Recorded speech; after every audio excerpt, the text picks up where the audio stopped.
لو عايزه تعملي احلى شويه كبده بتتبيله موجوده في كل بيت وسهله وبسيطه وزي ما انتم شايفين كده هوريكم. عايزه بس اقطع واحده قدامكم. بصوا، طريه سخنه بس طريه وفي نفس الوقت مقرمشه من بره وطعمها خطير خطير خطير. وخلي بالكم دي مش بالرده. تعالوا نشوف عملت الجمال ده ازاي. تعالوا بقى نعمل شويه كبده شرايح بتتبيله سهله جدا وبسيطه. انتوا عارفين ان انا دايما بعمل لكم تتبيلات سهله وموجوده في كل بيت. جبنا هنا كبده شرايح. طبعا الراجل بيبقى مقطعها كبير، يعني رفيعه بس كبيره، هنقسمها نصين. بصوا الحجم ده، هو ده الحجم اللي انا بحبه اهو. هجيب كده طبق الاول، هحط فيه توم بقى حسب ما انتوا عايزين. انا هنا طلعت حوالي، يعني ممكن تقولوا دي 10 فصوص توم. انا طبعا عشان ببقى مفرزاه طلعت مكعبين كبار كده توم، طلعتهم كده فكوا. هنحط ايه بقى؟ ملح وفلفل وليمون بس.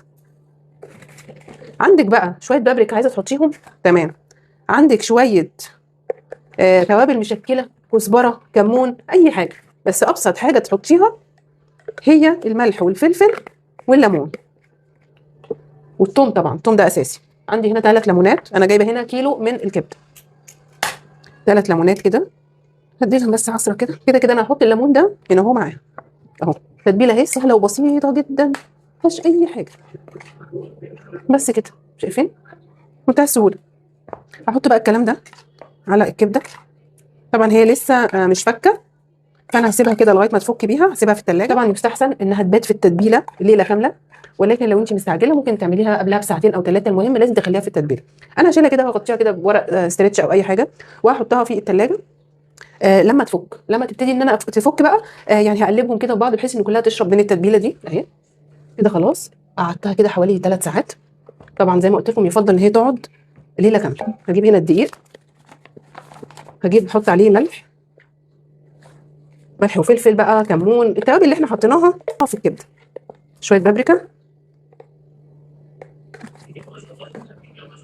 نقلب بقى كل ده كده مع بعض اللي احنا هنحط فيه الكبده بتاعتنا. نجيب الكبده كده ونروح حاطين كده ونكبس كده علشان ايه الدقيق ما يقعش فيها واحنا حاطينها في الزيت اهو. هروح احط بقى الزيت علشان اطلع من هنا احط على طول هنا.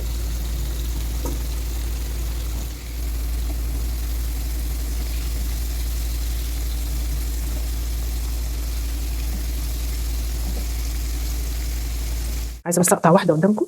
بصوا، طريه سخنه بس طريه وفي نفس الوقت مقرمشه من بره وطعمها خطير خطير خطير.